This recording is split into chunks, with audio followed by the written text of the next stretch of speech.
আমার নবীজি জন্ম নিলেন, জন্মের একদিন পর তার মা আমেনার ঘুম নাই, খালি কান্দে। সিরাত গ্রন্থে আসছে 3 দিন চলে গেছে, সন্তানকে তিনি কোলে নিতে পারেন না। কোলে নিলে হাউমাউ করে কাঁদেন। মা আমেনার ঘুম হয় না, কান্নার পরিমাণ বেড়ে যায়। আবু তালিব বর্ণনা করছেন, ভাতিজা মোহাম্মদ, তুমি তো আজকে নবী হয়ে গেছো। আমি নিজের চোখে দেখেছি, আমি কি ভুল দেখলাম কিনা জানি না। চাচা বলেন তো, কি দেখছেন আপনি?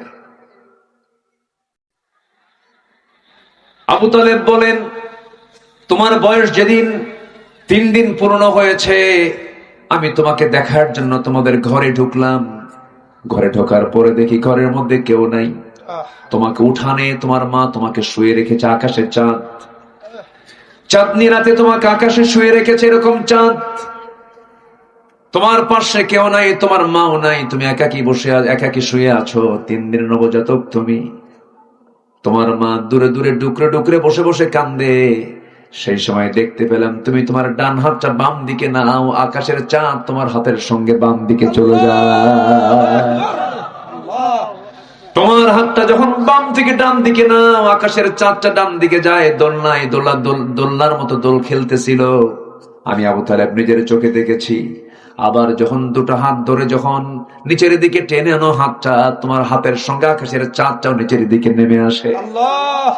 আমি কি ভুল দেখলাম নাকি? ভাতিজা মোহাম্মদ বলো তো। রাসূল কেঁদে বলছেন, চাচা যান, আমার মা আমাকে সময় দেবেন কেমনে? কারণ আমার মা আমাকে কোলে নিলে স্বামীর কথা মনে হয়ে যায়, স্বামীর মহব্বত, স্বামীর স্মৃতিচারণ হয়ে যায়। এই জন্য তিনি আমাকে নিতে পারেন না, আমাকে একাকে শুয়ে রাখেন। আমার নিঃসঙ্গতা দূর করার জন্য আল্লাহ পাক আমার জন্য এই রাতগুলো আকাশের চাঁদকে তিনি আমার জন্য খেলনা বানায়া দিয়েছিলেন। জোরে বলি সুবহানাল্লাহ। আমার নবীজি 5 বছর বনু সাদে ছিলেন। দুধ পান করেছেন কোন মহিলার বলেন তো? মা হালিমাতুস সাদিয়া রাদিয়াল্লাহু তাআলা আনহা। তিনি ঈমান এনেছিলেন। অনেক দিন পর রাসূল তাকে দেখে নিজের গায়ের চাদর বিছায়া দিলেন। বিছায়া দেওয়ার পর মহিলা বসলেন। সবাই বললেন, বিশ্বনবী তার গায়ের চাদর বিছায়া দেয়, মহিলাটা কে? রাসূলের চোখের কোনা বেয়ে টপ টপ করে পানি পড়ছে। রাসূল কেঁদে কেঁদে বলছেন, জানো, এই মহিলার এই মার দুধ আমার কিসমতে জুটেছিল। আমি তার কাছ থেকে ভাষা শিখেছি, তার কাছ থেকে আদব শিখেছি। সিরাত গ্রন্থে আসছে তিনি একটা স্তনের দুধ পান করতেন, ডান স্তনের দুধ, বাম স্তনের দুধ তিনি পান করতেন না। মা হালিমা বলেন, আমি তাকে বারবার চেষ্টা করতাম, সে তার দুধ ভাইয়ের জন্য বাম স্তনটা রেখে দিত। আল্লাহু আকবার। আলাম নাশরাহ লাকা সাদরাক ওয়া ওয়াদা'না আনকা ফিজরাক। আমার নবীজির সিনা চাক হয়েছিল বনু সাদে। মা হালিমাতুস সাদিয়ার ঘরে থাকা অবস্থায় ছিল। ওই অঞ্চলে তাকে সিনা চাক করা হয়, ওপেন হার্ট সার্জারি, যেটা সকল হিংসা দূর করে দেওয়া হয়। সম্মানিত ভাইয়েরা, সেই নবীজির আমরা উম্মত হতে পেরেছি, বলি আলহামদুলিল্লাহ। জোরে বলি আলহামদুলিল্লাহ। আমার কথায় মনে হয় মন খারাপ করছেন নাকি আপনারা? কষ্ট পাচ্ছেন না তো? বলি আলহামদুলিল্লাহ। কথার তো কোনো থা থাকে না, বিভিন্ন দিকে চলে যায়। আমরা কি জান্নাত পেতে রাজি আছি তো ইনশাআল্লাহ? কোন জান্নাত নেব আমরা? বলেন, জান্নাতের দরজা তো 8টা, কোনটা নেব বলেন? কয় নাম্বারটা? কয় নাম্বারটা? 1 নাম্বার। তাহলে আমরা হতে হবে আমাদের কয় নাম্বার? 1 নাম্বার হতে হবে। আল্লাহ কবুল করুন। জোরে বলি আল্লাহুম্মা আমিন। তাহলে এই যে মিসাইল বোমাগুলো, এগুলো কোরআন থেকে, কোরআনে আল্লাহ রাব্বুল আলামিন বহু আগে বলে দিয়েছে। আমার বন্ধুগণ, আসহাবুল ফিলের ঘটনা বলে দিচ্ছে, হে রাসূল, আপনি কি লক্ষ্য করেন নাই আমি হস্তি বাহিনীর সঙ্গে কি আচরণ করেছি? তাদের সমস্ত ষড়যন্ত্রকে আমি বানচাল করে দিয়েছি। কাইদাহুম ফি তাদলিল ওয়া আরসালা আলাইহিম তায়রান আবাবিল। এবং আমি তাদের জন্য, তাদেরকে প্রতিহত করার জন্য পাঠিয়ে দিয়েছিলাম, ওয়া আরসালা, প্রেরণ করেছিলাম, পাঠিয়েছিলাম, তায়রান, বিমান, আবাবিল, আবাবিল নামক যুদ্ধ বিমান পাঠিয়েছিলাম। তায়ের মানে হলো বিমান, তায়ের মানে কি, আর মাতার মানে হলো স্টেশন, মাতার মানে স্টেশন। হ্যাঁ, তায়ের মানে হচ্ছে বিমান। আওয়ালাম ইয়ারাউ ইলা তায়রি ফাওকাহুম সাফাতি ওয়া ইয়াকবিদুন। আল্লাহু আকবার বলেন, এরা কি তাকায় না? কুল্লু ক্বাদ আলিমা সালাতাহু ওয়া তাসবিহাহু। আল্লাহু আকবার বলেন। সব পাখিগুলো কার জিকির করে? আল্লাহ। সম্মানিত ভাইয়েরা, ওয়া আরসালা আলাইহিম তায়রান আবাবিল, এটা একটা যুদ্ধ বিমান ছিল। পাখি, আমার দেশে অতিথি পাখি আসে, জবাই বিলা আসে, বিভিন্ন বিলা আসে। এই পাখিগুলোর বাড়ি কি ইন্ডিয়া, পাকিস্তান, আফগানিস্তান বাড়ি? না, 40,000 কিলোমিটার দূরে এদের বাড়ি। 40,000 কিলোমিটার। সাইবেরিয়ান দ্বীপপুঞ্জ থেকে, সাইপ্রাস থেকে এই পাখিগুলো আসে পাসপোর্ট হাতে নিয়ে। পাসপোর্ট আছে? কোন পাসপোর্ট আছে? পাসপোর্ট নেই, কোন ইমিগ্রেশন নাই। সামান্য ভারতে যেতেই ফিঙ্গারপ্রিন্ট দিতে হয়, পাসপোর্ট দিতে হয়, কত কি জমানত দিতে হয়, ডলার ইনভেস্ট করতে হয়, কত কি করতে হয়। কিন্তু এই পাখিটা, ছোট্ট পাখি, সেই সাইপ্রাস থেকে আল্লাহ পাক বাংলাদেশের জবাই বিলে কেন পাঠালেন? মনপুরা, সেন্ট মার্টিন, হাতিয়া, মহেশখালী, কুতুবদিয়া, হাকালুকি বিল, চরণ বিলে কেন পাঠালেন? কি জন্য পাঠাচ্ছেন? কারণটা হলো, আমার রব শুধু মানুষের রব নন, রব্বুল আলামিন তিনি, প্রত্যেকটা প্রাণীর রব, গোটা বিশ্ব জগতের রব তিনি। এই পাখিগুলো ওই সময় ওই দেশে থাকলে পরে রক্তগুলো সব ফ্রিজ হয়ে, বরফ হয়ে রক্তগুলো শুকে এসে মারা যাবে, স্ট্রোক করে মারা যাবে, কারণ তীব্র ঠান্ডা। -20 পর্যন্ত হয়ে যায়, -25 পর্যন্ত তাপমাত্রা একদম নিচে চলে আসে। তখন বলেন, ও পাখি, আল্লাহু আকবার বলবেন না? আল্লাহ পাক কিন্তু ওহী দেন, ওয়াউহা ইলান নাহলি ওয়াউহা ইলান নাহলি আনিত্তাখিযি মিনাল জিবালি বুয়ুতা। আমার বন্ধুগণ, কি করে আল্লাহ রাব্বুল আলামিন? পাখিকে বলেন, পাখি তুই আর এই দেশে থাকবি না, চলে যা বাংলাদেশে, জবাই বিলে চলে যা, সেন্ট মার্টিন চলে যা, কুতুবদিয়া চলে যা, মহেশখালী চলে যা, এই সমস্ত বিল অঞ্চলগুলোতে চলে যাও। ওই দেশে এখন ঠান্ডা একটু কম, আবার বেশি গরম হলে থাকতে পারবা না। এই ঠান্ডার মধ্যে চলে যাও, ওই দেশের ঠান্ডা তোমার জন্য সহনীয় হয়ে যাবে, চলে আসে বাংলাদেশে। এই যে 40,000 মাইল অতিক্রম করে যে বাংলাদেশে আসলো, কোনো বিমান নাই, কোন রাডার নাই, কোনো কিছু নাই, কেমন করে সেই রাস্তাটা চিনলো? এই দুর্গম গিরি, দুর্গম পথ সে পাড়ি দিয়ে কেমন করে আসলো? খাবার জোগান কেমন করে দিল? এই 40,000 কিলোমিটার জার্নি করে যে এই দেশে আসলো, আল্লাহ রাব্বুল আলামিন প্রত্যেকটা ওই পাখির মাথার ভিতরে ক্রিপ্টোক্রোম নামক একটা প্রোটিন দিয়ে দেন, যা কিনা জিপিএস এর কাজ করে, ট্র্যাকিং এর কাজ করে। যেরকম সুবহানাল্লাহ, ট্র্যাকিং দিয়ে দেন যে সোজা গিয়ে ইন্ডিয়ার আকাশ অতিক্রম করেই সাপাহারের জবাই বিলে নামবে। যেরকম সুবহানাল্লাহ। কে করেন? বলেন, কে করেন? কে করেন? আম্মান খালাকাস সামাওয়াতি ওয়াল আরদ। আল্লাহু আকবার বলেন। কে সৃষ্টি করেছেন? আল্লাহ সৃষ্টি করেছেন। আমার বন্ধুগণ, এরপরে কি হয়? এই পাখিগুলো 6 মাস থাকার পরে আবার সে একই রাস্তায় ওই একই প্রোটিন ইউজ করে, ক্রিপ্টোক্রোম নামক প্রোটিন ইউজ করে সে তার দেশে আবার ফিরে চলে যায়। যখন সেই দেশে আবার গরম পড়ে, আল্লাহু আকবার বলে, তাপমাত্রা যখন ঠিক হয়ে যায়, আবার সে চলে যায় নিজের দেশে, মাতৃভূমিতে চলে যায়। আমার ভাইয়েরা, আবাবিল নামক যুদ্ধ বিমান এমন ভাবে আল্লাহ রাব্বুল আলামিন পাঠিয়ে দিলেন, শেষ পর্যন্ত আল্লাহ কি বলছেন দেখেন। সেই আবাবিল নামক বিমানের মধ্যে 2টা করে বোমা আল্লাহ রাব্বুল আলামিন তাও বলে দিয়েছেন, তারমিহিম বিহিজারাতিম মিন সিজ্জিল। সিজ্জিল নামক বোমা উপর থেকে নিক্ষেপ করা হলো। তারমিহিম, রামিয়ুন মানে হলেন ক্ষেপণাস্ত্র, রামিয়ু মানে নিক্ষেপ করা। তারমিহিম বিহিজারাতিম মিন সিজ্জিল, সিজ্জিল নামক বোমা নিক্ষেপ করা হলো। এরপরে ফলাফল কি হলো? ফাজআলাহুম কাআসফিম মাকুল। আল্লাহ পাক তাদেরকে এই বোমা হামলার মধ্য দিয়া চিবানো ভুসির ন্যায় তাদেরকে নাস্তানাবুদ করে দিলেন। জোরে করে আল্লাহু আকবার। তাহলে বোমা হামলা, মিসাইল হামলা কেমনে করতে হয়, উপর থেকে তার সমস্ত সূক্ষ্ম প্ল্যান, ডিজাইন সূরা ফিল আছে না নাই? আছে। সম্মানিত ভাইরা, সম্মানিত বন্ধুগণ, কথা বিভিন্ন দিকে চলে গিয়েছে, লাইন একটু আসে। আমরা একটা আমল, আজকে একটা গুণ আমরা শিখে যাব, তার নাম হচ্ছে কি, একটু পরে বলছি। কোন জান্নাত দেওয়া হবে যে জান্নাতে কোনো লা ইয়াসমাউনা ফিহা লাগওয়ান ইল্লা সালামা, শান্তিময় কথা ছাড়া কোনো অশান্তির কোনো কথা থাকবে না। পার্লামেন্টে এমপিদের কথা শুনলে মাঝে মাঝে গাও জ্বলে, এই জ্বলে না, গাও জ্বলে না, গাও জ্বলে, ভাল লাগে না, ঝগড়া লাগে, মিছা কথা কয়, কত আজে বাজে কথা কয়, কত জঘন্য কথা বলে ফেলে মানুষ। জান্নাতের মধ্যে এমন কোন ঝামেলা থাকবে না, কোন দরবার করা লাগবে না। লাগওয়ান ইল্লা সালামা, শুধু শান্তির কথা, শান্তির কথা যা প্রাণ জুড়াবে এমন জাতীয় কথা জান্নাতে থেকে যাবে। অশান্তির কথা কিন্তু খুব কষ্টকর। খোঁটা মারা কথা কি ভাল লাগে? এক খোসা মারা কথা সারা জীবন মনে থাকে। জান্নাতে কোনো খোসা মারা কথা থাকবে না। সুবহানাল্লাহ বলেন। আমি কি দোয়া করে দেবো নাকি? এই যে দুই একজন করে ওঠে, আগের থেকে চাপ চুপ লাগতেছে, নিম্নচাপ, হ্যাঁ নিম্নচাপ একটু বলবেন। আবার ঊর্ধ্বচাপও আছে। ঊর্ধ্বচাপ হলো বিড়ি খাওয়া চাপ। এ চাপও কিন্তু কম না, বহু দোকান এখানে আছে। সবচেয়ে বেশি বিক্রি হয় কি বলেন? সবচেয়ে বেশি কি বিক্রি হয়?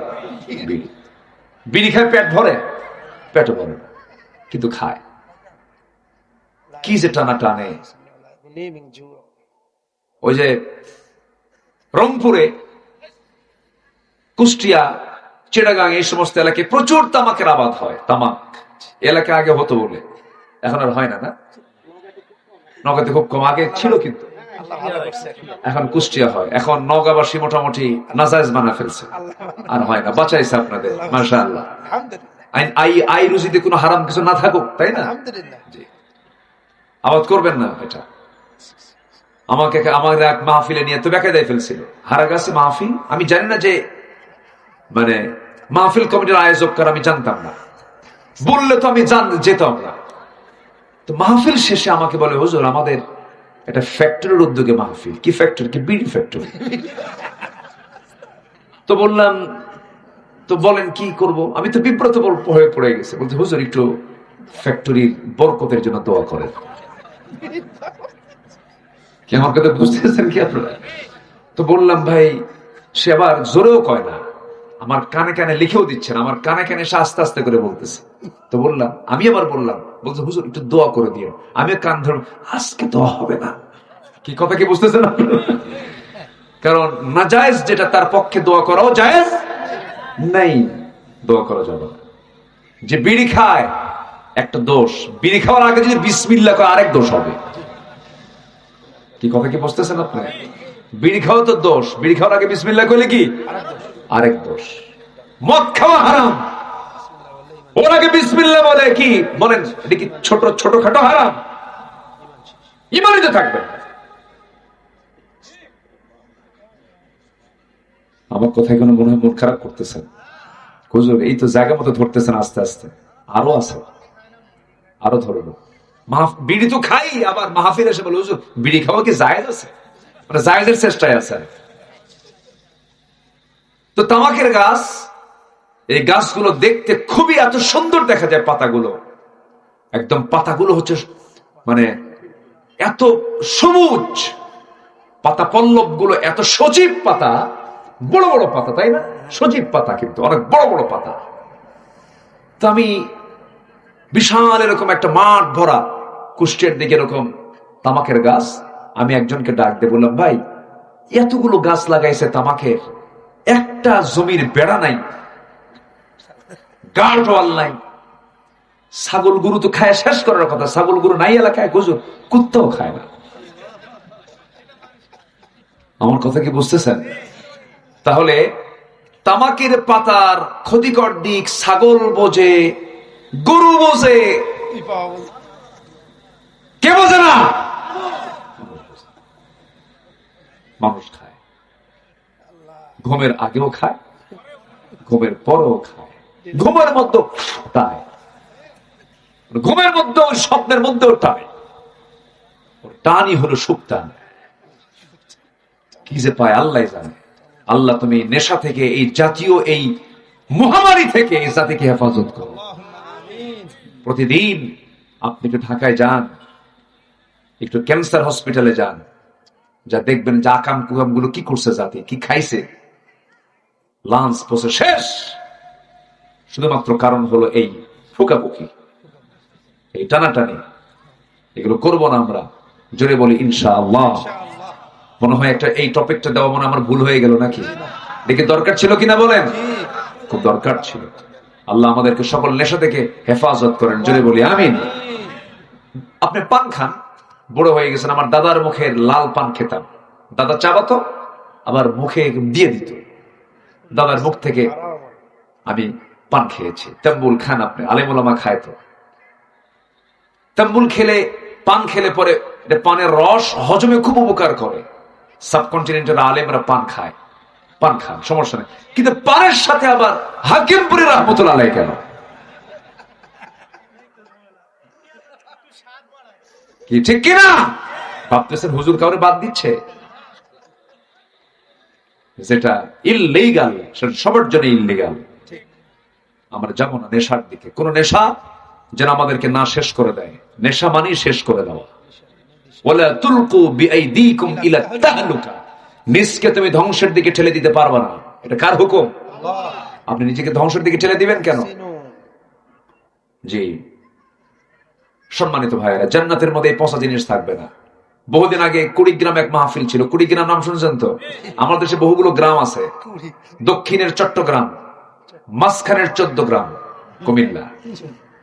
দক্ষিণের চট্টগ্রাম, মাঝখানের 14 গ্রাম, এই দিকে শেষে এসে মাত্র 20 গ্রাম।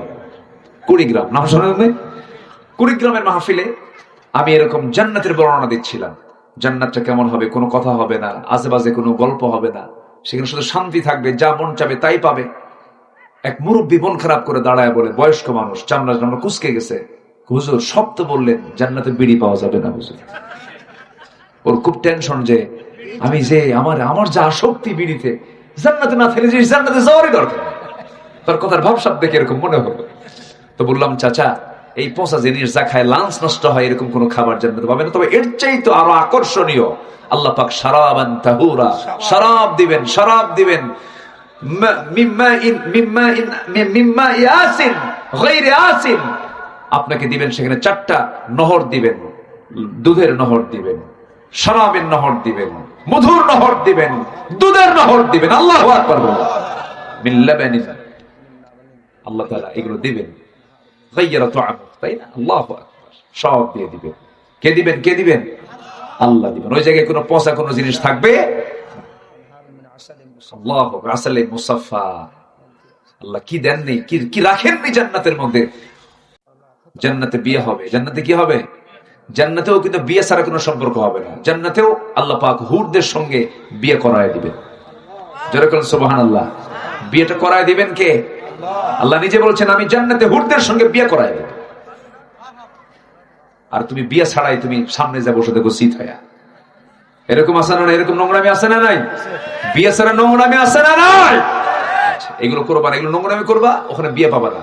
জাহান্নামে আল্লাহ পাক ওয়াসিকাল্লাযীনা কাফারু ইলা জাহান্নাম যুমারা, হাকা হাকা তোমাকে জাহান্নামের দিকে নিয়ে যাবে। এইজন্য হুজিবাতুল জান্নাহ বিল মাকারিহ, হুজিবাতুন নারু বিশ শাহাওয়াত। জান্নাতটা কষ্ট ক্লেশ দিয়ে মোড়ানো, আর জাহান্নামটা দুনিয়ার সুখ দিয়ে মোড়ানো। দুনিয়াতে সুখ করবে যারা বেশি বেশি, আখিরাতে তাদের কষ্ট হবে। দুনিয়াতে যারা কষ্ট করবে বেশি বেশি, আখিরাতে তারা সুখী হয়ে যাবে। আমার বন্ধুগণ, জান্নাত পেতে হলে একটু কষ্ট তো করতেই হবে। আজান শুনলে কোথাও থেমে থাকা যাবে না। আজান শোনা মাত্রই ভাবতে হবে এটা আমার আল্লাহর ডাক। হাইয়া আলাস সালাহ, হাইয়া আলাল ফালাহ। সঙ্গে সঙ্গে মসজিদের দিকে চলে যাব। এই সেন্স যে বান্দার মধ্যে কাজ করবে, সেই বান্দাকে আল্লাহ রাব্বুল আলামিন জান্নাত দিয়ে দিবেন। জোরে কোন সুবহানাল্লাহ। এই যে আল্লাহ পাক ডাকতেছেন নামাজের দিকে আস, এটা কার ডাক বলেন? আর বান্দা সেই ডাকে সাড়া দিয়ে মসজিদে যাচ্ছে, এটা কার ভয় বলেন? মান কানা তাকিয়া, এই ভয়টা যার মধ্যে থাকবে আল্লাহ পাক তাকে এই জান্নাত দিয়ে দিবেন। জোরে কোন সুবহানাল্লাহ। পরহেজগার হতে হবে আমাদের। এই একটা গুণ যদি মুত্তাকি হতে পারি, পরহেজগার যদি হতে পারি, আল্লাহ রাব্বুল আলামিন এমন সুন্দর জান্নাত আমাকে আপনাকে দিয়ে দিবেন। মুত্তাকির জন্য কিছু রূপ আছে। কোন লোকটা মুত্তাকি, তার মধ্যে কিছু রূপ যদি আপনি দেখতে পান, সে বান্দাকে মুত্তাকি বলা যাবে। কোরআন বলে দিচ্ছে 8টা রূপ। কয়টা রূপ বলে? 8টা রূপ। 8টা রূপ থাকবে যার মধ্যে, সে বান্দা হলো মুত্তাকি। কার ভাষায়? আসতে বলবেন না, কার ভাষায়?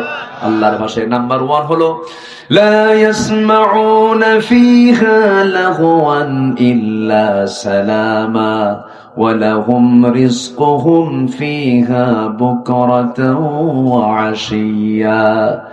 সূরা মুলকের ভিতরে বলছেন ইন্নাল্লাযীনা ইয়াখশাউনা রাব্বাহুম বিল গায়বি লাহুম মাগফিরাতুন ওয়া আজরুন কাবীর। জোরে বলুন আল্লাহু আকবার। মুত্তাকির ভিতরে 8টা রূপ থাকতে হবে।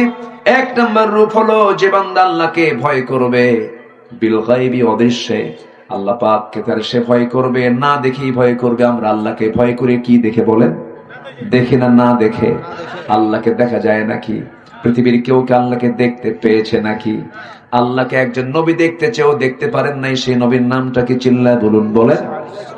মুসা আলাইহিস সালাতু ওয়াস সালাম। আল্লাহ পাক সবচেয়ে বেশি নবীর নাম নিয়েছেন মুসার নাম কোরআনে। যারা হাফেজ, ওয়াইদ কুলতুম মুসা ওয়াইদ ক্বালা মুসা ওমা তিলকা বিয়ামিনিকা ইয়া মুসা। আল্লাহ রাব্বুল আলামিন এই নবীর নামটা বেশি নিয়েছেন। এই নবী আমাদের জন্য মডেল। আমার নবীকে এই নবীর দৃষ্টান্ত দিয়েছেন ওয়াইদ ক্বালা মুসা। হে রাসূল, যখন মুসা বলেছিলেন, এরকম রাসূলকে শিক্ষা দিচ্ছেন এই নবী দিয়া। কারণ তিনি আগের নবী ছিলেন, তিনি বনি ইসরাঈলদের নবী ছিলেন। মুসা আলাইহিস সালাতু ওয়াস সালাম খুব দামি নবী ছিলেন, কারণ আল্লাহ পাক তার সঙ্গে নিজে কথা বলতেন। ওয়া কাল্লামাল্লাহু মুসা তাকলিমা। আল্লাহ নিজে কথা বলেছেন তার সাথে, তিনিও কথা বলেছেন আল্লাহর সাথে। কথা বলতে বলতে হঠাৎ করে একদিন বলছে, আল্লাহ সারা জীবন তো কথা বললাম, তো দেখা তো হলো না, আজকে তো ভিডিও কল মারবো। কি কল মারবো বলেন? অডিও কলে কথা বললাম। অতএব বাটন ফোন নাই, এখন স্মার্টফোন দিয়ে মারবো। আল্লাহ বলেন লান তারানি, ভিডিও অপশন নাই, কখনোই তুমি পাবা না। তবে ভিডিও অপশন চালু হবে মরার পরে জান্নাতে। আল্লাহু আকবার বলেন। জান্নাতে দেখা হবে। দেখা হবে না? কার সাথে বলেন? কার সাথে দেখা হবে? আল্লাহর সাথে। আল্লাহ কার মতো? আল্লাহ আল্লাহর মতো। আল্লাহু আকবার। সম্মানিত ভাই, সবাইকে আল্লাহকে দেখতে চাইতো নাকি? আসতে কয় চলে বলেন ইনশাআল্লাহ। কোথায় গিয়ে দেখবো আমরা? বাপের ভিটায় গিয়ে দেখবো। সবাই কি কয়? ঠিক আছে কিনা বলেন? কার ভিটায় গিয়ে দেখবো? বাপের ভিটা। বাপের ভিটা আমাদের কোথায়? জান্নাত। এগুলো একটা লালন করবো আমরা। আমি এক মাহফিলে গেছি বহুদিন আগে। এক মুরব্বী, উনিও মেহমান, দাড়ি চুল পাকা, বয়স হয়ে গেছে, মুরব্বী মানুষ, বুড়া মানুষ, পীর মানুষ। আমি পীর সাহেবকে আমি মহব্বত করি। আমি তাকে দেখে সালাম দিলাম, আসসালামু আলাইকুম উস্তাদজি, কেমন আছেন? উনি উত্তর দিলেন খুব দুর্বল করে, কথা বললেন না বেশি। কিছু কিছু লোক আছে কিন্তু এরকম টাইপের। কিন্তু উচিত হলো সালাম যে দেয় তার আওয়াজের চাইতে জবাবের আওয়াজটা বেশি জোরে হওয়া উচিত, জোরে বলা উচিত তার চাইতে। কেউ সালাম দিচ্ছে আসসালাম ওয়া আলাইকুম আসসালাম বলা উচিত। কিন্তু কিছু কিছু সালামের উত্তর আসলে এরকম আছে না, কিছু কিছু মনে হয় খায় না 7 দিন হলে। উচিত না এটা। ভালো বিনিময় কি? হাল জাযাউল ইহসান ইল্লাল ইহসান। ভালোর বিনিময় ভালো দিতে হয়। তো আমি উত্তর পেলাম না ভালো করে, আমার একটু কেমন যেন মনটা খারাপ হলো যে উত্তর দিলাম না, উত্তর পেলাম না ভালো করে। আমি কিচ্ছু বললাম না, শুধু বললাম হুজুর আপনার পরিচয়টা। ধমক মেরে বার বলতেছে, মনে হয় বাড়িতে বইয়ের সঙ্গে গন্ডগোল ছিল কিনা জানি না, রাগের ঠেলায় বলতেছে আমি অমক পীরজাদা। যখন কইছে পীরজাদা, আমি আর কিচ্ছু বললাম না। এবার উনি আমাকে বলতেছে আপনার পরিচয়টা কি? তো আমি বললাম আমি হলাম নবীজাদা। কি কথা কি বুঝতেছেন আপনারা? তুমি আমার দিকে চেয়ে বলতেছে হুজুর ভাই কি জানি সম্বোধন, ভাই আপনি এরকম করে উত্তর দিলেন কেন? তাই বললাম আপনি যদি পীরের ছেলে, যদি পীরজাদা হন, আমি নবীর ছেলে, আমি হলাম নবীজাদা। দাম কার বেশি? পীরের জাদার দাম বেশি না নবীর জাদার দাম বেশি? কিন্তু নবীর জাদা হয়ে তো কাবিল হওয়া যাবে না। হাবিল হতে হবে। নবীজাদা হয়ে তো আবু জেহেল হওয়া যাবে না, আবু বকর হতে হবে। নবীজাদা হয়ে তো নমরুদ হওয়া যাবে না, ইব্রাহিমের সন্তান হতে হবে। ঠিক কিনা? তাহলে দাম আছে। তাছাড়া নবীর বাপ হয়ে লাভ নাই, আজর হয়ে কাম কি বলে লাভ আছে? নবীর ছেলে হয়ে লাভ নাই, কেনান হয়ে লাভ আছে? কোন লাভ নাই। আবু তালেব হয়ে লাভ আছে? কোন লাভ নাই। ইন্নাহু লাইসা মিন আহলিক। হে রাসূল, আপনি কাকে আহল মনে করেন? কেনান তো আপনার কেউ না। কি নবী তারা ছিলেন? বউ কালেমা পড়ে নাই, ছেলেও কালেমা পড়ে নাই। দাওয়াতের বয়স 900 বছর। ইন্নী দাউতু কওমি লাইলান ওয়া নাহারা। আমি 900 বছর তিনি দাওয়াত দিয়েছেন, দিনে রাতে 24 ঘন্টা। ফলাফল কি? ফলাফল ছেলেও ইসলাম কবুল করেনি, বিবিও ইসলাম কবুল করেনি। তাদের দাওয়াত কি ব্যর্থ ছিল? দাওয়াত সফল। এই জন্য আমি মাঝে মাঝে আমাদেরকে একটু হতাশ করার চেষ্টা করা হয়, মাহফিলে যদি একটু লোক কম হয় না, মন খারাপ। কেন মন খারাপ হবে? একজন নবী দাওয়াত দিয়েছেন, 86 জন পাইছেন 900 বছরে। এত সস্তা না। আল্লাহ যেন মাহফিলকে কবুল করে। জোরে বলি আল্লাহুম্মা আমিন।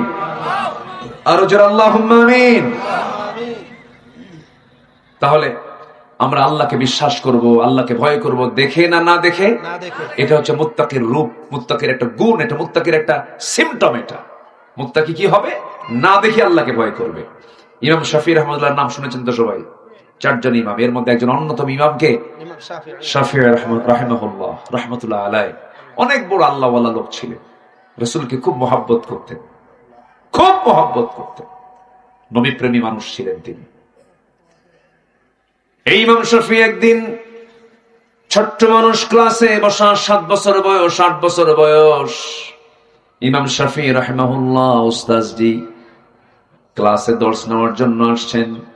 সবার হাতে হাতে ক্লাস শুরু করার আগে এক মোট করা খোরমা সবার হাতে হাতে একটা করে দিয়ে দিলেন।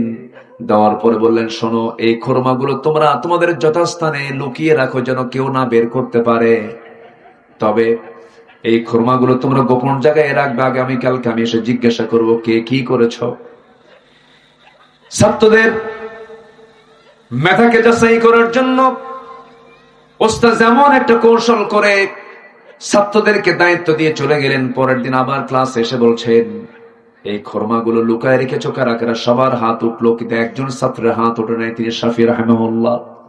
তিনি হাত তুললেন না। বলা হলো, শাফি হাত তুললে না কেন? তুমি কি লুকায় রাখো নাই?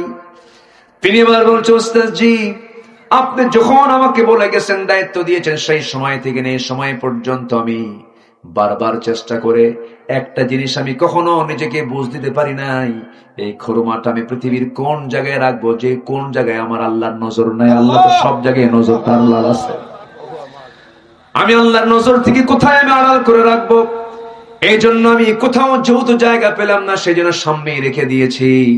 সঙ্গে সঙ্গে ওস্তাদ চোখের পানি ফেলে ইমাম শাফিকে বুকের মধ্যে জড়িয়ে ধরে বলছে, আমার ছাত্র একটাই আছে এই জায়গায়, সেটা হচ্ছে শাফি। আল্লাহু আকবার বলে। আল্লাহকে বিশ্বাস করতে হবে না দেখে, আল্লাহকে ভয় করতে হবে কি দেখে? না দেখে ভয় করতে হবে। আল্লাযীনা ইউমিনুনা বিল গায়ব হুদাল লিল মুত্তাকিন আল্লাযীনা ইউমিনুনা বিল গায়ব ওয়া ইয়ুকিমুনাস সালাতা ওয়া মিম্মা রাযাকনাহুম ইউনফিকুন। নাম্বার 2 হলো হালাল হারামের সূক্ষ্ম সীমা রেখা যারা রক্ষা করে চলবে তারা হবে পরহেজগার বান্দা। আল্লাহ রাব্বুল আলামিন সুন্দর করে এক জায়গায় বলছেন, তিলকা হুদুদুল্লাহ ফালা তাকরাবুহা কাযালিকা ইউবাইয়িনুল্লাহু আয়াতিহি লিন-নাসি লাআল্লাহুম ইয়াত্তাকুন। জোরে বলুন আল্লাহু আকবার। হালালকে হালাল জেনে, ওয়াহলালতুল হালাল ওয়া হারামতুল হারাম ওয়া লাম আযিদ আলা যালিকা শাইআন আদখুলুল জান্নাতা ইয়া রাসূলুল্লাহ। এক সাহাবী বলেছেন, হুজুর, আমি হালালকে হালাল জেনে হালাল জীবন গ্রহণ করব, হারামকে হারাম জেনে হারাম জীবনকে বর্জন করব। আদখুলুল জান্নাতা ইয়া রাসূলুল্লাহ, আমি কি জান্নাত পাবো নাকি? রাসূল বলছেন, নাম, তুমি জান্নাত পেয়ে যাবে। জোরে বলুন সুবহানাল্লাহ।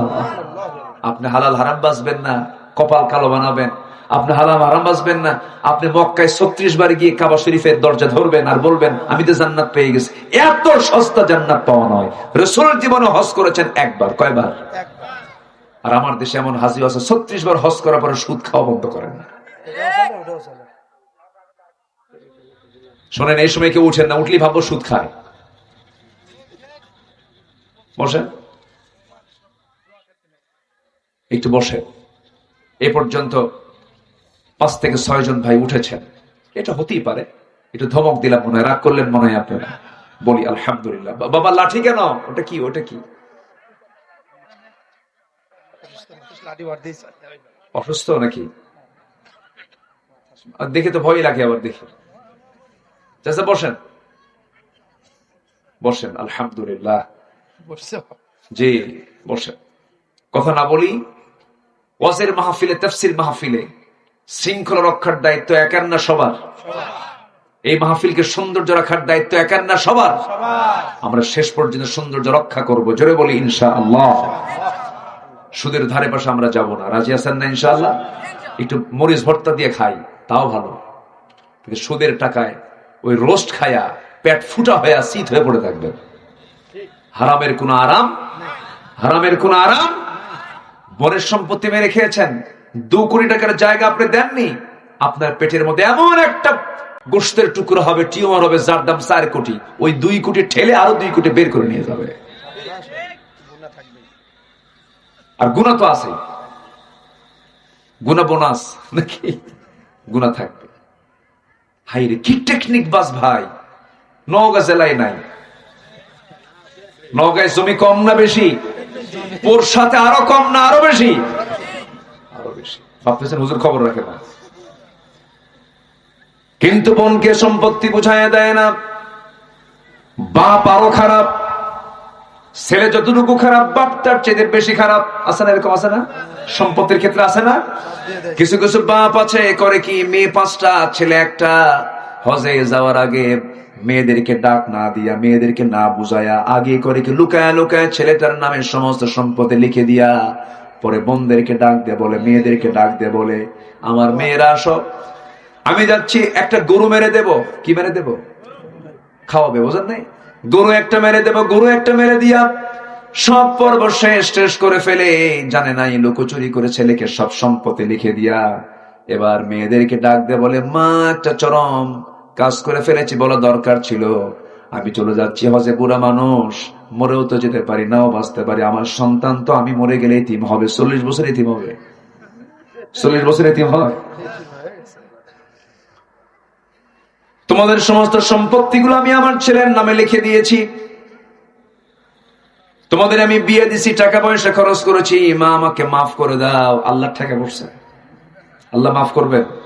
আজ থেকে আল্লাহ মাফ করবেন।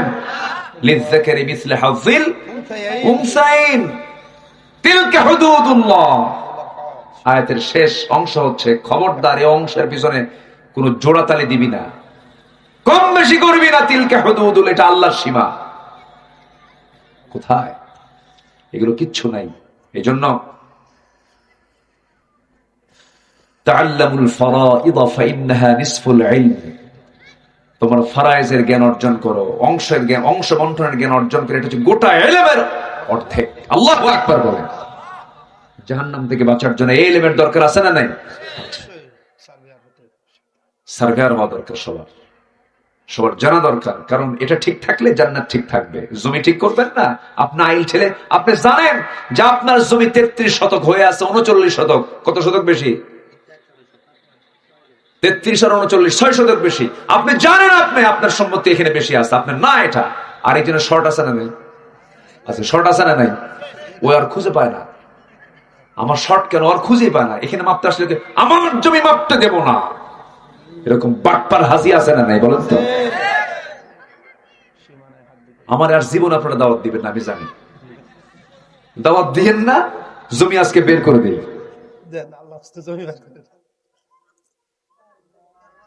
দেয় না। আমিনকে আবার কানে কানে বলে দেয়, আমার এখানে যেন শিকল না আসে, তার ব্যবস্থা আমি করে দিচ্ছি। হাতের মধ্যে গুজায় দেয় ঘুষ। আছে কিনা? আসতে কবেন না, আছে না নাই? আচ্ছা, উচিত ছিল জান্নাতি লোকের কি জানেন, 1 বিঘত জমি যদি কেউ জোরপূর্বক কারো দখল করে, 7 তাবুক আসমান জমিন তার পিঠে চাপায় দিবেন আসরের দিন আল্লাহ তাআলা। কত মারাত্মক ভাব, কত মারাত্মক বিষয়। জমির আইলের কাছে গেলে আইল খুঁজে পাওয়া যায় না। আমি একদিন গ্রামে গেছি, আমার কিছু জমি আছে, জমি দেখতে গেছি, কয়েক বছর যাই না, আইল নাই। 2 দিক থেকে 2 জমি, মাঝখানে আইল তো 2 জমিওয়ালা আবাদ করে, বর্গা দিয়ে রাখছি। কোদাল মারে সোজা করে না, কোদাল মারে হলো বাঁকা কইরা। কেমন করে মারে? বাঁকা করে মারলে কি আইল থাকে? প্রথম জন জমি ঠিক করতে গিয়া যখন জমি লাগাবে, জমি প্রসেস করবে, প্রথম জন যতটুকু বাঁকা করে, দ্বিতীয় জন জোর করে, তুই বাঁকা করছিস, আরো বাঁকা আমি করলাম। বাঁকায় বাঁকায় পুলসিরাত ফেল, মানে এত চিকন যে পুলসিরাতও ফেল। নাউজুবিল্লাহ কবেন না, জোরে কোন নাউজুবিল্লাহ। এগুলো করা যাবে? এগুলো কি হালাল হারাম? এগুলো হালাল হারাম আমাদের দেখার দরকার আছে না নাই? মুত্তাকি চেনার সিমটম হচ্ছে আল্লাহকে না দেখে ভয় করা। নাম্বার 2 হচ্ছে হালাল হারামের সূক্ষ্ম সীমারেখা, এটাকে নিশ্চিত করা, কোনটা হালাল জেনে বুঝে চলা। আল্লাহু আকবার বলে। বুজুর্গ এই জায়গায় ইয়াদিলু হুয়া আকরাবু লিত্তাকওয়া, আদালত ঠিক করো, এটাই তাকওয়ার সবচেয়ে উত্তম পন্থা। জোরে কোন সুবহানাল্লাহ। সবচেয়ে নিকটবর্তী পন্থা হচ্ছে এটা। আমার বন্ধুগণ, সাইয়্যিদুনা ওমর ফারুক রাদিয়াল্লাহু তাআলা আনহু রাষ্ট্রের মধু পেয়েছেন, 1 বোতল মধু নিয়ে এসে সেখানে 5টা ভাগ হবে, 4টা প্রতিবেশী আর একজন হচ্ছেন তার ঘর, 5 জনের মধু আছে, রাষ্ট্রের মধু। এসে বউকে বললেন, বউ আমার মধুটা ভাগ করো, 5টা ভাগ হবে, 1টা ভাগ আমাদের, বাকি 4 ভাগ প্রতিবেশীর। স্ত্রী হাতে দেওয়ার কিছুক্ষণ পর বলছেন, তোমাকে মধু ভাগ করতে দেব না আমি, দাও আমাকে মধু ফেরত দিয়ে দাও। মধুর বোতল হাতে নিয়ে প্রতিবেশীর কাছে গিয়া মধু ভাগ করতে দিলেন। তার অংশের মধুটুকু নিয়ে তিনি বলেন, 4 ভাগ তোমার সমান করে নিয়ে নাও। তার অংশের মধুটুকু নিয়ে এসে এবার স্ত্রীর কাছে বলছে, স্ত্রী আমার, এই যে মধু আনছি, মধুটা তুমি নিয়ে নাও। কিন্তু কিছুক্ষণ আগে যে আচরণটা করা হয়েছে, বউ কি খুশি না বেজার? বেজার হবে? আমার আপনার বউদের অবস্থা কি কম? বেজার হতে পারে? সংসার তো তুমি করবা না, আমারে বিশ্বাসই করো না তুমি, ঠিক কিনা? কিন্তু কি বলে ওমর ফারুকের স্ত্রী রাদিয়াল্লাহু আনহার স্ত্রী তেমন নন, ভদ্রচিত আচরণ তার মধ্যে ছিল। তিনি রাগ করেন নাই, তবে একটু মনটা খারাপ হতেই পারে, কারণ মানুষ তো, মন খারাপের কারণ আসলে তো মন খারাপ হতেই পারে। বেয়াদবি করলেন না। এবার এসে বলেছেন, স্ত্রী আমি ওমর, আমি তোমাকে ভালোবাসি, তুমি আমাকে ভালোবাসো। আমি রাষ্ট্র চালাই, তুমি আমার পরিবার চালাও। তুমি না থাকলে আমি অচল হয়ে যেতাম, বড় বেকায়দায় পড়ে যেতাম। আমি তোমার কাছে চির ঋণী, চির কৃতজ্ঞ। স্ত্রী আমি তোমাকে ভালোবাসি, কিন্তু আমি তোমাকে মধুভাগ কেন করতে দিলাম না? এই মধুভাগ আমি তোমাকে করতে দিলে, মধু হলো তরল জিনিস, এই মধু যখন ভাগ করতে যাবে তোমার হাতের মধ্যে কিছু মধু লেগে যাবে, 1 ফোঁটা হোক 2 ফোঁটা হোক, সমান সমান মধু কখনো করা যাবে না, কারণ 1 ফোঁটা 2 ফোঁটা মধু হাতে লেগে যেতেই পারে। এতটুকু অংশ বেশি আসুক আমাদের ভাগে চাইলেই মনে করে মধুভাগের দায়িত্ব আমি অন্যের কাঁধে চাপাইয়া দিয়েছি। কি সূক্ষ্ম চিন্তা তাদের মধ্যে ছিল। আমার বন্ধুগণ, ওমর ফারুক রাদিয়াল্লাহু তাআলা আনহু জনগণকে দেখার জন্য এক রাতে বের হয়েছেন। সিরাত গ্রন্থে এসেছে, গভীর রাত এক বৃদ্ধা নারীর ঘরের সামনে গিয়ে দাঁড়িয়ে ডাক দিলেন, কেমন আছেন বুড়িমা? সাথে ছিলেন সাইয়্যিদনা আলী রাদিয়াল্লাহু তাআলা আনহু। বুড়ি বলতেছে, ভালো থাকবো কেমনে, ভালো তো নাই তেমন। কেন, কি হয়েছে? একজন খলিফা নিযুক্ত হয়েছে, তার নাম ওমর, আজ পর্যন্ত আমার কোনো খোঁজ খবর নিল না। কার সামনে কয়? উনি জড়সড় হয়ে গেছেন, নিজের পরিচয় দিচ্ছেন না। এবার তিনি বলছেন, আম্মা জান, এত দূর মিন ফাজ্জিল আমিক, প্রত্যন্ত একটা অঞ্চলে, এই প্রত্যন্ত অঞ্চলে ওমর আসবে কেমনে? তার তো আসা বড় কষ্ট হয়ে যায়, এই জন্য আসতে পারে না, আপনি মাফ করে দিয়েন।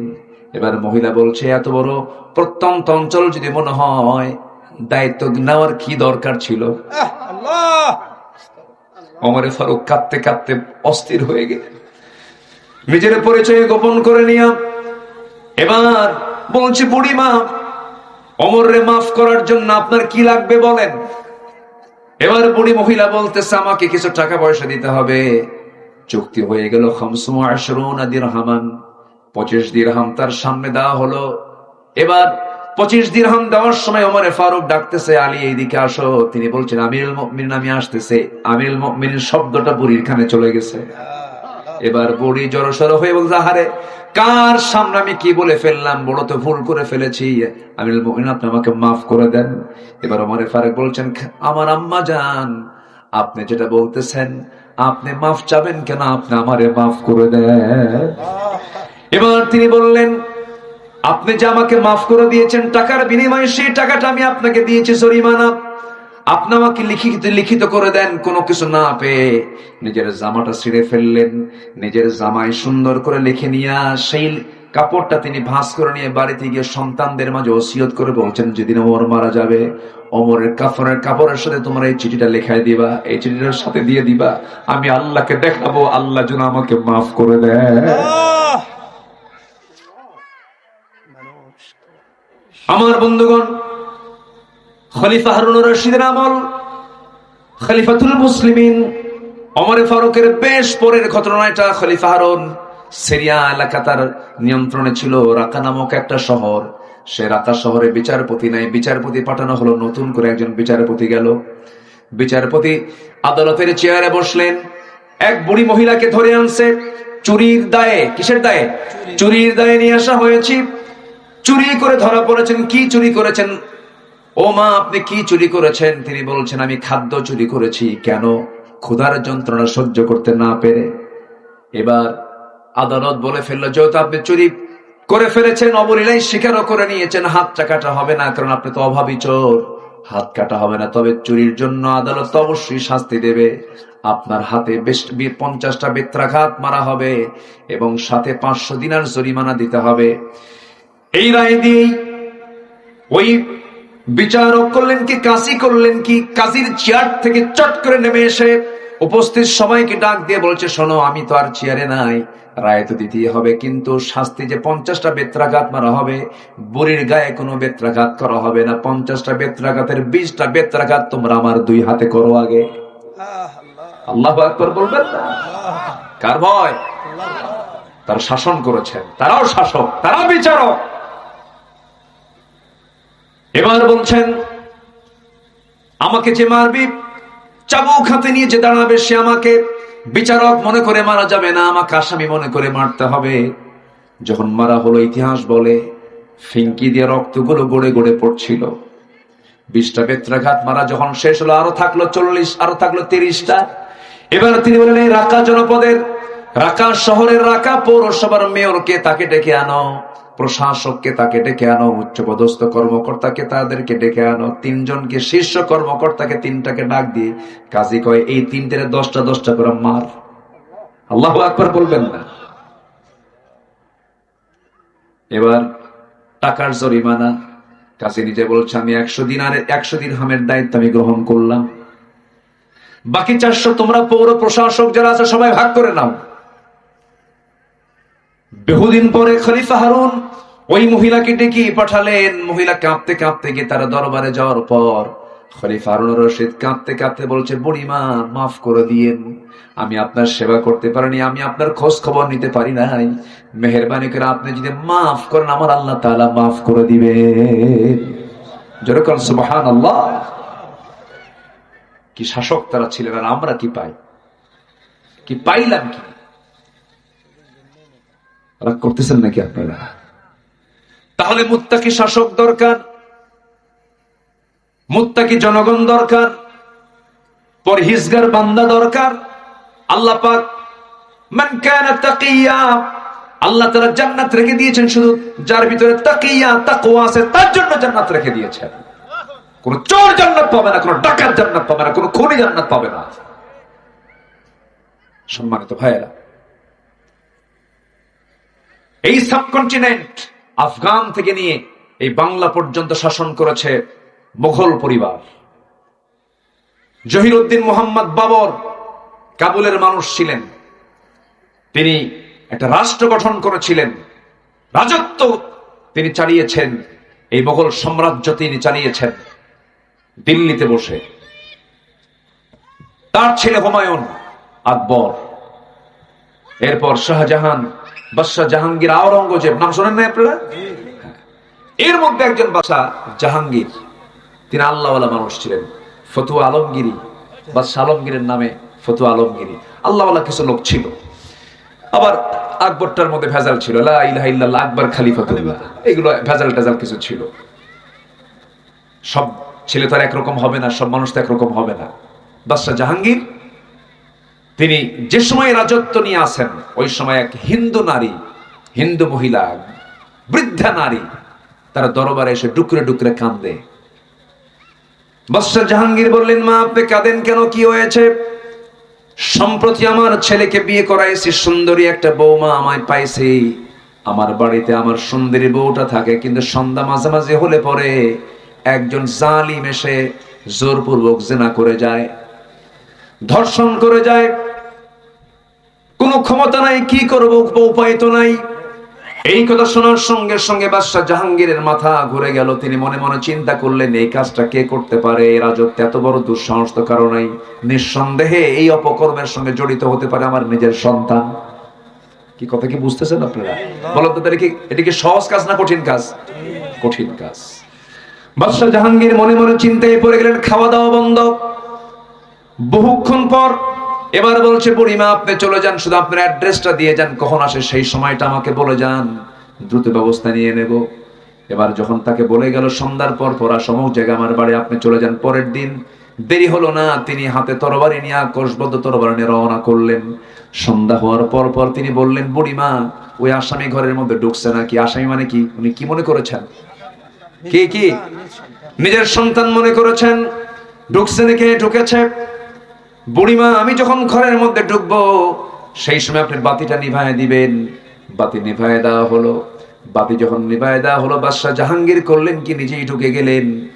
আড়ালে তিনি খুঁজে পেলেন, একটু আফসা আফসা করে তাকে দেখা যাচ্ছিল। চক্ষু বন্ধ করে তরবারি কোষমুক্ত করে গর্দান বরাবর হাঁকায়া দিলেন।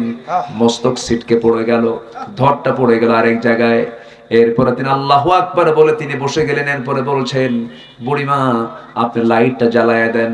লাইট জ্বালা দেওয়ার সঙ্গে সঙ্গে চেহারার দিকে আগেই নজর দিলেন, দেখি তো কে। যখন দেখলেন না নিজের সন্তান নয়, শুকরিয়া আদায় করে বললেন আলহামদুলিল্লাহ। এরপরে বললেন, পানি দাও এক গ্লাস। বুড়িমা পানি দিলেন। পানি পান করার পরে বলছো, ও বুড়িমা গতকালকে আপনি আমার আদালতে গিয়ে মামলা দিয়েছেন, সেই সময় থেকে এই সময় পর্যন্ত আমার পেটের ভিতরে খাবার তো দূরের কথা, এক ফোঁটা পানি পর্যন্ত আমার প্রবেশ করে নাই। ছিলাম এই রায়টা কখন কার্যকর করব, কার্যকর হয়ে গেছে। এখন বুড়িমা আপনি তো বিচার পেয়ে গেলেন, আমি আল্লাহর শুকরিয়া আদায় করলাম, আমার সন্তান এটা নয়। বুড়িমা আরেকটা কথা বলতে চাই, সেই কথাটা হলো, এবার তিনি করলেন কি, তার মাথার রাজমুকুটটা ওই বুড়িমার পায়ের নিচে রেখে দিয়ে বলছে, বুড়িমা এই যে রাজ্যের রাজমুকুটটা আপনার পায়ে রেখে দিলাম, আমার দৃষ্টিতে একজন নারীর ইজ্জতের দাম রাজার রাজ্যের রাজমুকুটের চাইতে এই দরবারে, এই দেশে কোটি কোটি গুণ বেশি। জোরে কোন সুবহানাল্লাহ। আল্লাহ তুমি এমন শাসক আমার দেশে দাও, জোরে বলি আমিন। এমন শাসক দাও মান কানা তাকিয়া, যার মধ্যে তাকওয়া আছে। আল্লাহ কবুল করো, জোরে বলি আমিন। দোয়া করে দিই, দোয়া করবো না, আলোচনা চালাবো। তাহলে 8টা পয়েন্ট শেষ করে দিই, কেবল চলতেছে 2 নাম্বার। নুরু ওয়াজ কিন্তু শুরু, আরো ওয়াজ আছে, আরো কথা আছে। কথা তো ফুরায় না, কথা তো শেষ নাই, অনেক কথা। একটু বসেন। আমি খুবই খুশি মাহফিল কমিটির উপরে, কেন জানেন? খুব সুন্দর তারা ফাঁকা ফাঁকা অবস্থা রাখছে, যেন কারো যেন কোনো কষ্ট, উপরে ছামিয়ে না দেওয়া মানেই একটা গরমের অবস্থা তৈরি হওয়া। সুন্দর করেছেন আপনারা। তবে হ্যাঁ, এটা সাইডের একটা চৌহদ দিয়ে একটা রাখা দরকার, তাহলে একটা সৌন্দর্য ফিরে আসে। অনেক সুন্দর করেছেন। আল্লাহ তুমি মাহফিল কমিটিকে কবুল করে, জোরে বলি আল্লাহুম্মা আমিন। সবাই কি নামাজ পড়তে রাজি আছেন? ইনশাআল্লাহ 5 ওয়াক্ত নামাজ পড়বেন। মান কানা তাকিয়া, যে ব্যক্তি আল্লাহকে ভয় করবে সে নামাজি হবে। সে কি হবে? নামাজি হবে। সাইয়েদনা ওমর ফারুক রাদিয়াল্লাহু তাআলা আনহু সারা জীবন দোয়া করতেন, আল্লাহ আল্লাহুম্মা রযুকনি শাহাদাতান ফি সাবিলিক ওয়াজআল মাউতি ফি বালাদি রাসূলিক। আল্লাহ তুমি আমাকে শহীদ মওত দাও, নবীর শহরে মৃত্যু দাও। আল্লাহ পাক দোয়া কবুল করে নিয়েছেন। যদিও মদিনায় যুদ্ধ নাই, কিন্তু আল্লাহ পাক তার শাহাদাতকে কবুল করে নিয়েছেন। কেমন করে? তিনি ফজর নামাজ আদায় করার জন্য বাড়ি থেকে বের হলেন। আগের যুগের শাসকরা নামাজ পড়তেন না পড়াতেন? আমার নবীজি তিনি কি নামাজ পড়েছেন না পড়াইছেন? তিনি কি তার কারো মুসল্লি ছিলেন? আমার নবীজির সামনে কেউ নামাজ পড়াইছে কোনোদিন? কেউ?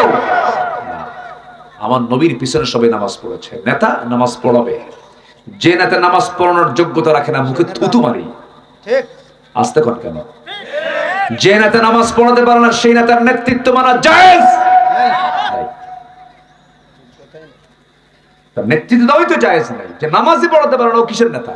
ও কিসের লিডার? ওটা আমার নবীজি নেতৃত্বের ইঙ্গিত দিয়ে গেছেন মৃত্যুর পূর্বে, আমার মুসাল্লা আমি নামাজ পড়াতে পারছি না, আমার মুসাল্লা আবু বকরকে দাঁড় করায় দাও। দাঁড়ায় গেলেন, ইন্তেকাল করলেন। ওই ইমামটাই হয়ে গেছে খলিফাতুল মুসলিমিন। যেরকম সুবহানাল্লাহ। নামাজ থেকে নেতৃত্ব আসবে। কিসের থেকে নেতৃত্ব আসবে? যে নেতৃত্ব নামাজ থেকে আসে না সেই নেতৃত্বের উপরে গজব, কোনো বরকত থাকবে না, সংকট হবে, ধর্ষণ বাড়বে। এমন কোন দিন নাই পত্রিকার নিউজে পাই না, মিডিয়ার নিউজে পাই না যে ধর্ষণ নাই, কোন বিচার নাই। কে করবে কার বিচার? মাদকদ্রব্য সহ ধরা পড়ে, পুলিশ কষ্ট করে ধরে, সীমান্তবর্তী এরিয়া থেকে এই মাদকদের ধরে থানায় জমা করে নেতাকে ফোন দিয়ে বলে, নেতা ভাই আসামি খুঁজে পাইছে, আসামি মাল সহ গ্রেফতার করছি। নেতা কয় মাল সহ ছেড়ে দে, মাল সহ ছেড়ে দে। হবে কেমনে কাম? বলে কাম হবে? মান কানা তাকিয়া, তাকওয়া তো নাই, কারণ ওই মালের মধ্যে ওর অংশ ও খাবে। যারা মাল খায় তারাই মদের আইন পাশ করে, যারা নামাজ পড়ে না তারাই নামাজের আইন কায়েম করে না। রাগ করেন আর যা করেন বলে যাই। রাগ করতেছেন নাকি আপনারা? সম্মানিত ভাইয়েরা, ওমরে ফারুক রাদিয়াল্লাহু তাআলা আনহু এবার বললেন আমি একটু নামাজে যাচ্ছি, চলে গেলেন। ঘর থেকে বের হয়ে মসজিদে নববীর দিকে গিয়ে ইমামের মুসাল্লায় দাঁড়ায় গেছেন। প্রথম রাকাত মনোযোগ দিয়ে সুন্দর করে নামাজ পড়লেন। দ্বিতীয় রাকাতে রুকুতে যখন চলে গেছেন, আবু লুলু মাজুসি ডান দিক থেকে এসে টার্গেট করে তার পেটের মধ্যে চাকু ঢুকায়া দিল। তিনি দাঁড়ায় গেলেন, নামাজ ছেড়ে দিলেন। মুসল্লিরা সব এদিক সেদিক ছুটোছুটি করতে লাগলো, কি হয়েছে? এরপরে তিনি সতর্ক হয়ে তিনি ফেস করলেন। বুঝে ওঠার আগেই আবার চাকু বের করে, বিষাক্ত চাকু, বিষ মিশ্রিত চাকু তল পেটে ঢুকানো হলো। ফিঙ্কিতে রক্ত বের হয়ে গেল, কিছু অংশ ভুঁড়ি বের হয়ে গেল। ওমরে ফারুক রাদিয়াল্লাহু আনহু পেটটা ধরেই তিনি সেন্সলেস হয়ে জমিনে পড়ে গেলেন। কয়েক ঘন্টা সেন্স নাই। নামাজ তার শেষ হলো না, ফজরের নামাজটা পরিপূর্ণ করতে পারলেন না। কয়েক ঘন্টা পর সূর্য উদিত হওয়ার পরে তার সেন্স যখন ফিরে এলো, সন্তানের দিকে তিনি নজর দিয়ে দেখেন তার সামনে সন্তান ডুকরে ডুকরে কান্দে। ওমরে ফারুক বলছেন, কলিজার টুকরা আব্দুল্লাহ কাঁদো কেন? কান্না করার দরকার নাই, তোমার বাবার সারা জীবনের দোয়া আজকে কবুল হওয়ার পথে। আমি শহীদ হতে চলছি, কারণ আমাকে যে আঘাত করেছে সে কোনো মুসলিম পরিবারের কেউ নয়, সে একজন অগ্নিপূজক। আবু লুলু মাজুসি আঘাত করেছে আমাকে, আমি শহীদের দরজা পেয়ে যাচ্ছি আজকে। আব্দুল্লাহ হাসি মুখে আমাকে বিদায় দিয়ে দিবা, আমার জন্য পানি আনো। এক গ্লাস পানি নিয়ে আসলো। আব্বাজান পানিটা পান করুন। তিনি বলছেন, কিসের পানি আল্লাহ? পান করার জন্য না, না, আমার কলিজায় চুল পরিমাণ কোনো তৃষ্ণা নাই। আমার সবচেয়ে বড় তৃষ্ণা হলো ফজর নামাজটা আমার এখনো হয় নাই, ওযুর পানি এনে দাও। কিসের পানি এনে দাও? ওযুর পানি। চিন্তা করুন, জীবন প্রদীপ নিভে যাচ্ছে আর উনি বলতেছে আমার ফজর নামাজটা হয়নি এখন। ফজর নামাজটা পড়া দরকার। ওযু বানালেন, পেটের ভুঁড়িটা বের হওয়া, গামছা দিয়া পেটটা বাঁধলেন, কিন্তু হলো না কাজ। রক্ত পরে শেষ হয়ে গেছে, মাথার চক্কর মেরে পড়ে গেলেন। ইশারা করে শুয়ে শুয়ে নামাজটা আদায় করে বলছেন, আব্দুল্লাহ আমার জীবন প্রদীপ যখন তখন নিভে যাবে। আব্বা ডাক্তার আনছি। সন্তান তো চেষ্টা করবে। ডাক্তার এনেছি, হাকিম এনেছি। হাকিম সামনে এসে বলতেছে, আমিরুল মুমিনিন, এক গ্লাস দুধ আপনি পান করুন। এক গ্লাস দুধ দেওয়া হলো, পান করলেন। পানটা করে লাভ হলো না, সমস্ত ফুটা দিয়া দুধগুলো বাইরে বের হয়ে আসলো পেট দিয়া। ইন্না লিল্লাহ বলে চিৎকার মেরে ডাক্তার কান্দে আর বলছে, আমরা আমিরুল মুমিনিনকে হারাতে বসেছি, তিনি যখন তখন মারা যাবেন। ওমরে ফারুক বলছেন, হাকিম রে, কান্দিস কেন, চিল্লাস কেন? ওমর তো তার নাকের ভিতরে জান্নাতের ঘ্রাণ পেতেছে। যাও ডাক্তার, তুমি চলে যাও। ডাক্তার হেঁটে হেঁটে চলে যায়। ডাক্তারের পাজামার কাপড়টা গিরারের নিচে। ওমরে ফারুক ওই অন্তিম শয্যায় তাকে পিছন দিক থেকে ডেকে দাওয়াতি কাজ করে বলছে, ডাক্তার, পাজামার কাপড় গিরার নিচে কেন? গিরার নিচে পাজামার কাপড় থাকা ব্যক্তিকে আল্লাহ রাব্বুল আলামিন কিয়ামতের দিন তার দিকে তাকাবেন না। লা ইয়ানজুরু ইয়াওমাল কিয়ামা, লা ইয়ানজুরুল্লাহু ইয়াওমাল কিয়ামা। চিন্তা করুন, মারা যাচ্ছেন, মুমূর্ষ অবস্থায় তার দাওয়াতি কাজ বন্ধ নাই। এবার তিনি মারা যাবেন। বলছেন, আব্দুল্লাহ, আমার বড় ভাই, প্রথম খলিফাকে আমি নবীর পাশে কবরে দাফন করেছি আমি আমার নিজ হাতে। আমার বড় শখ, আমি আমার নবীর পাশে ঘুমাবো। আমি নবীর পাশে ঘুমাতে চাই। লা তারফাউ আসওয়াতাকুম ফাওকা সাওতিন নবী। এই কথা বলার সঙ্গে সঙ্গে আব্বা, তারে কি করব? যাও আম্মাদের আয়েশা সিদ্দিকা কি আমার সালাম জানাও। আমি তার কাছ থেকে তার জায়গাটুকু পেতে চাই, নিতে চাই। সে আমাকে দিবে, আমি আমার বিশ্বাস, যা আমার পক্ষ থেকে তার কাছে এই দাবিটা করো। যখন বলা হলো, আম্মাদের আয়েশা কাঁদতে কাঁদতে বলছেন, আহারে, জগৎধন্য এমন একজন বড় খলিফা আমার সামনে প্রস্তাব দেবে, এমন এক ছোট্ট একটা জিনিস তিনি আবদার করেছেন। আমি আমার কবরের জায়গাটুকু অংশ খলিফাতুল মুসলিমিনকে দিয়ে দিলাম। 10,000 সাহাবী বাকিল কারকাদে শুয়ে আছেন। 10,000 সাহাবী, ফাতিমা রাদিয়াল্লাহু আনহা সহ আমার বন্ধুগণ, ম্যাক্সিমাম সাহাবী সব বাকিল কারকাদে বাকি গোরস্থানে শুয়ে আছেন। কিন্তু আমার নবীর পাশে দুজন থাকার সৌভাগ্য অর্জন করেছেন। তার মধ্যে অন্যতম সৌভাগ্যবান হচ্ছেন ওমরে ফারুক রাদিয়াল্লাহু তাআলা আনহু। আমার ভাইরা, নবীর প্রতি মহব্বতের দরকার আছে না নাই? নাম্বার 3 হলো মান কানা তাকিয়া, মুত্তাকির রূপরেখা হলো সে সর্বক্ষণ নবীর প্রতি দরুদ পড়বে বেশি বেশি, রাসূলকে বেশি বেশি মহব্বত করে বলবে সাল্লাল্লাহু আলাইহি ওয়াসাল্লাম। আমার বন্ধুগণ, নাম্বার 4 হলো জীবনের সকল ক্ষেত্রে আমরা সততা নিয়ে চলবো। নাম্বার 5 হলো অন্যায়ের ব্যাপারে আপোষহীন হব। অন্যায় নিজে করব না, অন্যায় কাউকে করতে দেব না। মান ইবনে জাদিয়া নামে একজন ব্যক্তি রাষ্ট্রের সিলমহল চুরি করে দুর্নীতি করেছে। দ্বিতীয় খলিফার আমলে ওমরে ফারুক ধরে ফেললেন। বলেন, এরে ধর, হাত পা বান, 100 বেত্রাঘাত আমি মারবো রে। ওই চোরের পক্ষে 3 জন এসে সুপারিশ করতেছে। ওমরে ফারুক বলেন, সুপারিশ করলো কে কে? ওই 3 জন। ওই 3 জনের বাইরে ওই 3 জনের 100 করে বেত্রাঘাত পিটা। অন্যায় যে করবে, অন্যায় যে প্রশ্রয় দেবে, অপরাধ কি 2 রকম না 1 রকম? সমান। পিটাও। ওয়ালা তারকানু ইলাল্লাযীনা যালামু ফাতামাসসাকুমুন নার ওয়া মা লাকুম মিন দুনিল্লাহি মিন আউলিয়া সুম্মা লা তুনসারুন। সম্মানিত ভাইরা, অনেক কথা, কয়টা বলি আর সময় তো কম। মুত্তাকিকে চেনার আরেকটা সিম্পটম হলো এমপি হলেও যা, এমপি না হলেও তাই। আল্লাহু আকবার। কি কথা কি বুঝতেছেন আপনারা? চেয়ারম্যান হওয়ার আগেও এখানে তেল, চেয়ারম্যান হওয়ার পরে এখানে তেল। কিন্তু চেয়ারম্যান হওয়ার আগে দিত পেট থাকতো পিঠে এই জায়গায়, আর চেয়ারম্যান হওয়ার পর তেল দেয় এই জায়গায়। ঈদের দিন কোলাকুলা হয় না, ঈদের দিন হয় হলো পেটা পেটি। কি কথা কি বুঝতেছেন আপনারা? সর্বোচ্চ পদে থেকেও তার কোনো পরিবর্তন হয় না। সে তার তাকওয়া নিয়ে অটুট থাকে, মানুষের প্রতি রহমদিল হয়, রবের প্রতি বিগলিত হৃদয় তার তৈরি হয়ে যায়। এটা হচ্ছে মান কানা তাকিয়া, যার মধ্যে তাকওয়া থাকবে তার বৈশিষ্ট্য হবে এইগুলো। মুহাম্মাদুর রাসূলুল্লাহ ওয়াল্লাযীনা মাআহু আশিদ্দাউ আলাল কুফফারি রহমাউ বাইনাহুম। আমার বন্ধুগণ, সর্বশেষ হলো ওই সমস্ত বান্দার মধ্যে তাকওয়ার গুণ থেকে যাবে যে সমস্ত বান্দার মধ্যে হৃদয় সর্বক্ষণ লালন হবে, আল্লাহর প্রতি জিহাদের তামান্না তার মধ্যে লালন থাকবে, দ্বীনের প্রতি জিহাদের তামান্না তার মধ্যে লালন থাকবে। ওয়াজাহিদু ফিল্লাহি হাক্কা জিহাদি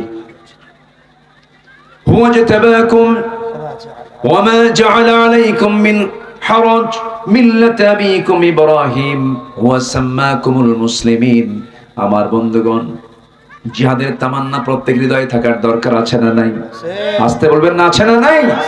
আছে। এই বিষয়গুলো আমাদের ভিতরে আমরা উপস্থিত করব, জোরে বলি ইনশাআল্লাহ। কেউ উঠবেন না, অনেক রাত হয়েছে আমি জানি, কষ্ট আর দেব না। বসে পড়ে এত সময় কেমনে গেল বুঝলাম না। না না না টাইম মতো আসছে, দেরি হয় ও আসতে দেরি হয়েছে না তো, আলোচনা তো অনেকক্ষণ হয়ে গেছে কেমনে। আরো মজা লাগতেছে। আল্লাহু আকবার। আল্লাহ ফজর নামাজ পড়বেন? ইনশাআল্লাহ ইনশাআল্লাহ ফজর হবে তো? ইনশাআল্লাহ। হ্যাঁ, এটা খেয়াল রাখেন। হ্যাঁ ফজর যেন, ফজর পড়বেন কারা হাত তোলেন দেখি। ফজর পড়বেন কারা কারা? আল্লাহ কবুল করেন। আল্লাহ যে দেখি দেখি না, একটু হাত তোলেন না, একটু ভালো করে মোরা মোরা হাত তোলেন কেন? ভালো করে তোলেন সবাই, জোরে বলেন ইয়া আল্লাহ। আমাদেরকে ফজর, জোহর, আসর, মাগরিব, ইশা 5 ওয়াক্ত সালাত আদায় করার তৌফিক তুমি আল্লাহ দিয়া দাও, জোরে বলি আমিন। বড় কষ্টে ফেলে দিলাম নামাজ। আচ্ছা বলেন তো সবচেয়ে বড় অপরাধ কি বলেন? فخلف من بعدهم خلف أضاعوا الصلاة واتبعوا الشهوات فسوف يلقون غيا।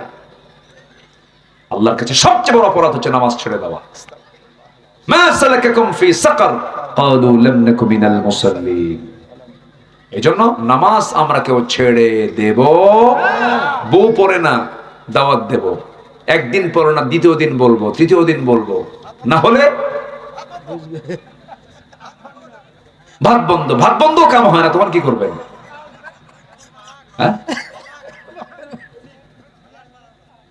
হাইরে হাইরে, কি মায়া দয়া কিচ্ছু নেই, তালাক মালাক কয়।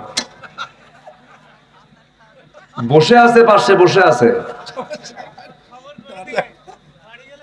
হ্যাঁ, কোন মায়ের না, কোন তালাকও না, কিচ্ছু না। আল্লাহ দাওয়াত দিবেন, ঘন ঘন দাওয়াত দিবেন, একটু কাঁদবেন, বলবেন শোন একসাথে থাকলাম সারা জীবন, জান্নাতে যে একসঙ্গে বাজার করবো, নামাজ পড়। সুন্দর করে বুঝাবেন। আমার দেশের মায়েরা অনেক দেশের মায়েদের চেয়ে অনেক ভালো, হাজার গুণ ভালো। আমার দেশের মেয়েদের এক নম্বর বৈশিষ্ট্য হলো তারা স্বামীকে খুব ভালোবাসে, স্বামীকে মহাব্বত করে। এটা কিন্তু রিয়াল। কিন্তু মালয়েশিয়া গিয়েছিলাম, আমার এক বন্ধু এক হোটেলে ঢুকালো। উনি না বললে আমি বুঝতাম না। সেখানে বাড়িতে রান্না বান্না করে না কেউ, ওরা হোটেলে গিয়ে খায়। হাজবেন্ড ওয়াইফ যায়, বাচ্চা কাচ্চা নিয়ে একসঙ্গে খাওয়া দাওয়া করে এরপর আবার চলে আসে। ওরা হোটেলটাকে বেশি ইউজ করে এবং হোটেলের খাবারও তাদের খুব পরিপাটি ভালো। আমার দেশের এরকম পাম অয়েল আর পচা তেল দিয়ে বানায় না, ওরকম সোর নাই। হোটেলে খাবেন, আমার দেশের হোটেলে খাইলে পরে 3 মাস পরে তো আপনার তো ওই আলসার টালসার হইয়া শীত হয়ে পড়ে থাকবেন।